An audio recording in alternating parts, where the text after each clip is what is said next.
The world is waiting to see if the College of Cardinals is able to choose the next pope with their first vote. Doors closed to the Sistine Chapel just about 45 minutes ago as people gather outside St. Peter's Square. As cardinals consider their choice and the characteristics and qualifications important to them, we take a look back at past popes and how they led and changed the church. The conclave of cardinals has reached an agreement. The ancient signal to the world comes from the Sistine Chapel. Habemus Papam. We have a pope, in the traditional phrase of centuries. Some Catholics still remember Pope John XXIII. Cardinal Angelo Giuseppe Roncalli was elected in 1958.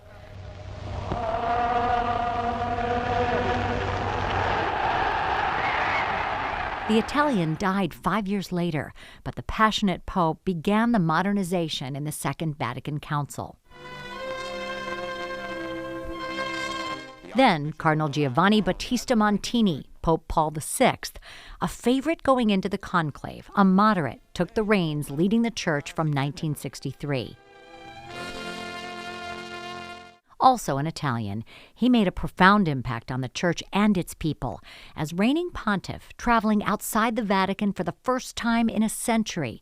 He built new churches, fostered world relations, and modernized the church, surviving an assassination attempt until after Sunday Mass in 1978, he suffered a massive heart attack and died. Embracing both prior popes, another Italian chose John Paul as his papal name. He died just 33 days after his election, sending shockwaves through the church and cardinals back into conclave, where they elected Cardinal Karl Joseph Wojtyla, who honored all three of his predecessors to become Pope John Paul II. I grew up with John Paul II, this man who is just bigger than life. I remember one of my first vivid images of JP2 was him coming off the airplane and kneeling down and kissing the ground. And I remember asking my parents, who is that? He traveled the world, a leader who rallied young people around the globe like no other before him. The world was at such a crossroads at that time. And what's interesting is he was not expected.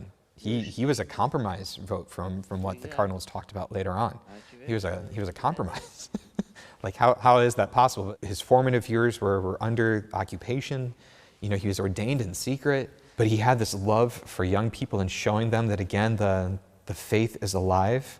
A faith he carried with a spark to end communism. To return back to communist Poland, where they didn't want him to go. The Holy See was nervous about him going. The communist government didn't want him to be there. But he went, and millions of people showed up. And he had the courage to say, "We want God." And he started chanting it, and the people started chanting, "We want God." And the communist authorities at the time said that's when they knew that communism was going to fall, was when they heard the people chanting at his Mass.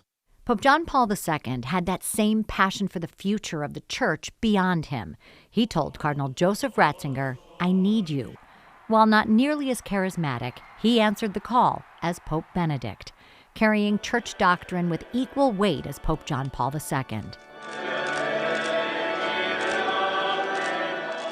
I think that the writings of Benedict will be influential in the church for generations to come. The way that he articulated the faith, the way that he wrote, I always felt that he probably came across better in his writing than he did in his personality. The way that he is able to talk about, the love of God being an encounter with a person, that a living, breathing person that is alive, Jesus Christ. Father Robert Ryan worked in the tech world when Benedict was Pope and then resigned. In his young 20s, he rarely focused on faith. My life completely revolved around money. So actually on social media, my religion was even listed as the US dollar. The opposite of the man who helped call him back to the church, Pope Francis. Descenda super vos et maniat semper. Amen. I think that there was just this need to have someone who had that personality, that had that soft side, that had that tenderness. It was fresh, it was new, and it felt like something that I could belong to. He wasn't alone. The world embraced Francis, as Francis embraced all, even in solitude. I will forever remember Francis during the lockdown at the beginning of COVID, coming out to the empty St. Peter's Square for the Urbi et Orbi. Like that is the successor of Peter. He just had this persona about him that was approachable in a way that I think that we needed at that time. And again, the church knows what we need. The Holy Spirit knows what we need. And as cardinals gather now, believing in their faith, the Holy Spirit is guiding them to elect the next successor to St. Peter. Who will they choose to succeed Pope Francis? If I were there casting a vote, which I'm very thankful that I'm not, someone who has the boldness and the charisma of John Paul II. Someone who has the clarity and the sharpness of Benedict XVI. And someone who has the shepherd's heart of Francis.